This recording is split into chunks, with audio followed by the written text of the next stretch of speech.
नमस्कार साथियों, आप सभी का स्वागत है मेरे यूट्यूब चैनल में @आशु जैन 4564 पर। जिन लोगों ने भी सब्सक्राइब नहीं किया है, सर्वप्रथम आप चैनल को सब्सक्राइब करें और अधिक से अधिक शेयर करें ताकि आपके सहयोग के द्वारा अधिक से अधिक लोगों तक उपयोगी जानकारी, बहुमूल्य जानकारी पहुंच सके। आज हम बात करेंगे शुक्र ग्रह के बारे में कि शुक्र ग्रह का हथेली में कहाँ पर स्थान है, कहाँ पर ऋषि मुनियों ने इसे अंकित किया है और शुक्र ग्रह के क्या क्या कारक हैं, किन चीजों को शुक्र रिप्रेजेंट करता है अपने जीवन में, इस प्रकृति में, उन सभी के बारे में आज हम चर्चा करेंगे। सर्वप्रथम हम यह समझेंगे कि शुक्र ग्रह जो आपकी हथेली में है उसका स्थान कहाँ पर है, कैसे हमें पता चले कि यह स्थान शुक्र का है, इसके क्या संकेत हैं, उसे हम समझने का प्रयास कर रहे हैं।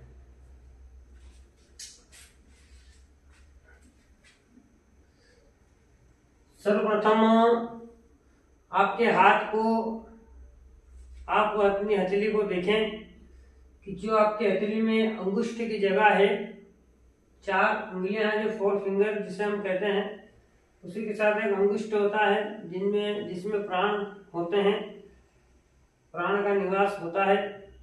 इस अंगुष्ठ को हमें देखना है कि हमारे हथेली में अंगूठा जो भी है इसके नीचे और गुरु पर्वत से जस्ट नीचे जो रेखा निकलेगी, जो आपकी मणिबंध की ओर आकर यहाँ खत्म होती है या किसी किसी की यहाँ आके ऐसे घूम के जाती है। इस स्थान जीवन रेखा जिस स्थान को घेरते हुए जो स्थान बचता है अंगूठे से नीचे, यह आपकी जीवन रेखा है और ये जो स्थान बचता है अंगूठे के इधर नीचे, इसे हम शुक्र पर्वत कहते हैं।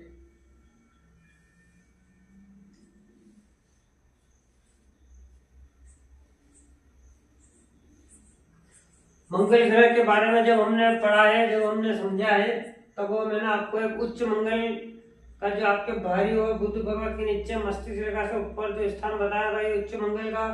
उसी प्रकार जो अंगूठे के नीचे इस 100% हिस्से को यदि हम 75% एक बांटते हैं, 25% एक, तो ये 25% जो होता है मंगल का, मैंने बताया था।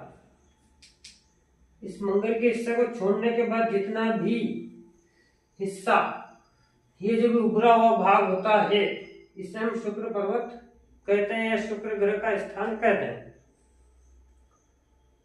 शुक्र ग्रह को राशि चक्र में तुला लग्न और वृषभ लग्न प्रदान की गई है। तुला लग्न राशि चक्र की 7वीं राशि होती है, वृषभ लग्न राशि चक्र की 2री राशि होती है। वृष राशि पशु जिसका चिन्ह है बेल, वृषभ तो पशुधन को इंगित करती है, उसकी ओर संकेत करती है। उसी प्रकार तुला राशि जो है तराजू का चिन्ह है, चर राशि है, ये व्यापारिक राशि है, व्यापार को इंगित करती है। इन ग्रह का रंग श्वेत है, इनकी आयु 25 वर्ष है। उसी के साथ में हम और भी जो चीजें हैं शुक्र ग्रह की, जिसे इंग्लिश में विनस कहते हैं, विनस माउंट या विनस ग्रह कहते हैं।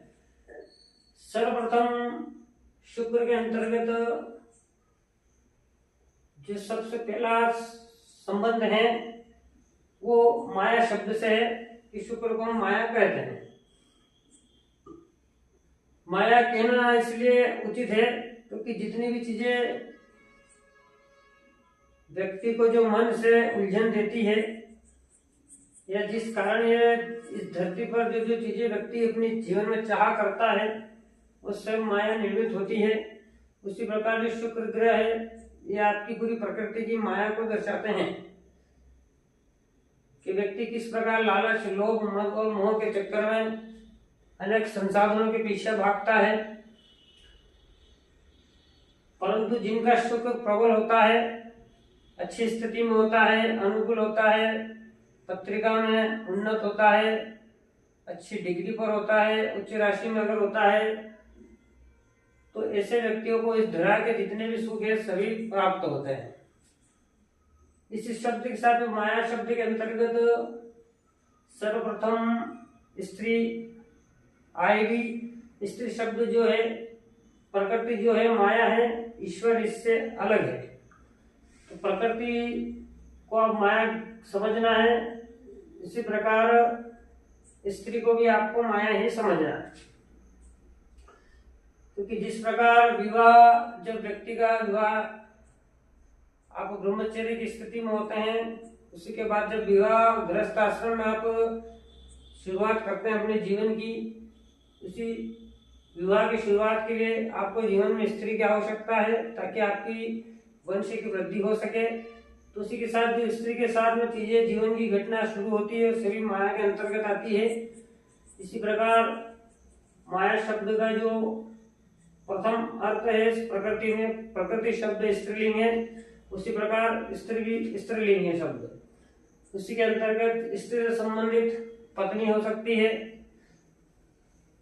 जो भी चीजें आपके मन को विचलित करे, जिस चीजों के प्रति आपका मन अक्सर लगा रहे, धन है तो धन, और वस्तुएं हैं तो वस्तुएं, कोई पद की लालसा तो भी वो माया ही है। उसी प्रकार शुक्र को जिस प्रकार बुद्ध के अधिष्ठायक हमने देखे थे श्री हरि भगवान विष्णु ग्रह, मंगल के हैं हनुमान जी, उसी प्रकार जिस शुक्र ग्रह को रिप्रेजेंट करते हैं, एक तो श्री हमारे शंकर भगवान भोलेनाथ और दूसरा है लक्ष्मी माता।